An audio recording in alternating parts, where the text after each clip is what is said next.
દાહોદ જિલ્લામાં મહાત્મા ગાંધી રાષ્ટ્રીય ગ્રામીણ રોજગાર ગેરંટી યોજના હેઠળ થયેલા કથિત કૌભાંડે રાજ્યના રાજકીય અને સામાજિક વર્તુળોમાં ખળભળાટ મચાવી દીધો છે।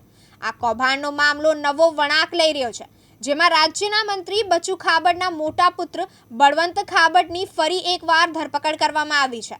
જિલ્લા ગ્રામ્ય વિકાસ એજન્સીએ ભાણપુર ગામે મનરેગા યોજના હેઠળ 33 લાખ રૂપિયાના કૌભાંડની ફરિયાદ નોંધાવી છે, જેમાં બળવંત ખાબડની માલિકીની રાજ ટ્રેડર્સ એજન્સી પર ગેરરીતિના ગંભીર આરોપો લાગ્યા છે। આ પહેલા કિરણ ખાબડની પણ અન્ય એક ગુનામાં ધરપકડ કરાઈ હતી। દાહોદ જિલ્લામાં મનરેગા કૌભાંડમાં વધુ એક નવી ફરિયાદ જિલ્લા ગ્રામ વિકાસ એજન્સી દ્વારા બી ડિવિઝન પોલીસ મથકે નોંધાવવામાં આવી છે, જેમાં ધાનપુર તાલુકાના ભાણપુર ગામે 33 લાખ રૂપિયાની નાણાકીય ગેરરીતિ આચરવામાં આવી હોવાનો આરોપ છે। આ ફરિયાદમાં રાજ ટ્રેડર્સ નામની એજન્સી જે બળવંત ખાબડ સાથે સંકળાયેલી હોવાનું સામે આવ્યું છે, તેની સામે આરોપો લગાવવામાં આવ્યા છે। આ કૌભાંડ ધાનપુર તાલુકાના ભાણપુર ગામમાં મનરેગા યોજના હેઠળ થયેલા કામોમાં ગેરરીતિ સાથે સંબંધિત છે।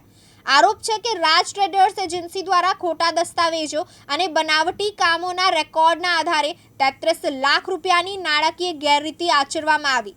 આ કેસ દાહોદ જિલ્લામાં ચાલી રહેલા વિશાળ મનરેગા કૌભાંડનો એક ભાગ છે, જેમાં અગાઉ દેવગઢ બારિયા અને ધાનપુર તાલુકામાં 71 કરોડ રૂપિયાના કૌભાંડનો પર્દાફાશ થયો હતો। આ કૌભાંડમાં બનાવટી બિલો, મોટા કામોની મંજૂરી અને ગેરકાયદેસર નાણાંની ઉચાપતનો સમાવેશ થાય છે। આ નવી ફરિયાદમાં ગુજરાતના પંચાયત રાજ મંત્રી બચુ ખાબડના મોટા પુત્ર બળવંત ખાબડની દાહોદ પોલીસ દ્વારા ધરપકડ કરવામાં આવી છે।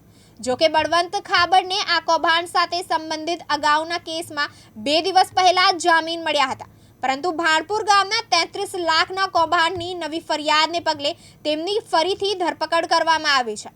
આ ઉપરાંત ધાનપુર અને દેવગઢ બારિયા વિસ્તારોમાં 71 કરોડ રૂપિયાના કામો માત્ર કાગળ પર બતાવીને મોટા પાયે ગેરરીતિ આચરવામાં આવી હોવાનું સામે આવ્યું છે। આ કૌભાંડની તપાસમાં પોલીસે 35 એજન્સીઓને ટાર્ગેટ કરી છે, જેમાં રાજ કન્સ્ટ્રક્શન નામની એજન્સી પર પણ ભ્રષ્ટાચારના આરોપો લાગ્યા છે।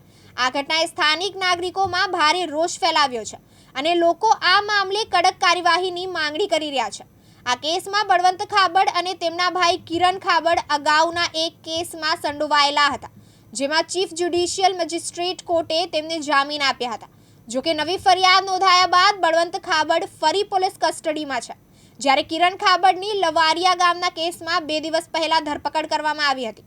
મંત્રી બચુ ખાબડના બંને પુત્રોની ફરી ધરપકડ થતા રાજકીય વાતાવરણમાં ગરમાગરમી લાવી દીધી છે। આ મામલે મંત્રી બચુ ખાબડ સરકારી કાર્યક્રમોમાંથી ગેરહાજર રહ્યા છે, જેના કારણે અનેક અટકળો શરૂ થઈ છે। ફરિયાદ રાજ્યના મુખ્યમંત્રીના કાર્યાલય સુધી પહોંચી છે અને આ મામલો હવે રાજ્ય સરકારના ઉચ્ચ સ્તરે ચર્ચાનો વિષય બન્યો છે।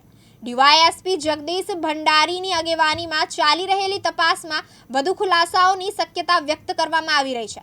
સ્થાનિક નાગરિકોમાં આ કૌભાંડને લઈને ભારે આક્રોશ જોવા મળી રહ્યો છે। ગ્રામીણ વિસ્તારોના વિકાસ માટે બનાવવામાં આવેલી મનરેગા યોજનાનો દુરુપયોગ થતો હોવાની વાતથી લોકોમાં નારાજગી વધી રહી છે। સોશિયલ મીડિયા પર પણ આ મુદ્દે ચર્ચાઓ ગરમ છે અને લોકો તપાસ એજન્સીઓ પાસેથી નિષ્પક્ષ અને ઝડપી કાર્યવાહીની અપેક્ષા રાખી રહ્યા છે। આ કૌભાંડની તપાસમાં વધુ નામો સામે આવવાની શક્યતા છે અને આ મામલો રાજ્યની રાજનીતિમાં મોટો ભૂકંપ લાવી શકે છે। સૌની નજર હવે પોલીસ તપાસના આગળના પગલાં અને તેના પરિણામો પર ટકેલી છે। ગઈકાલે ડીઆરડીએ કચેરીના અધિકારી દ્વારા દાહોદ ટાઉન બી ડિવિઝન પોસ્ટે ખાતે ફરિયાદ દાખલ થઈ હતી, જેમાં ધાનપુર તાલુકાના ભાણપુર ગામના અમુક કામો કે જે ના કર્યા હોવા છતાં પણ પેમેન્ટ ચૂકવવા બાબતની ફરિયાદ હતી, જેમાં બળવંત ખાબડ નામના વ્યક્તિની ધરપકડ કરી છે અને તપાસ હાલમાં ચાલુમાં છે। ટોટલ 11 જેટલા કામો જેનું પેમેન્ટ 33 લાખ આસપાસ થાય છે, એટલા લગતનું ખોટા કામ કર્યા બાબતની ફરિયાદ જણાવેલી છે। તપાસ બાબત ચાલુ છે। નેહલ શાહ, દિવ્યાંગ ન્યૂઝ, દાહોદ।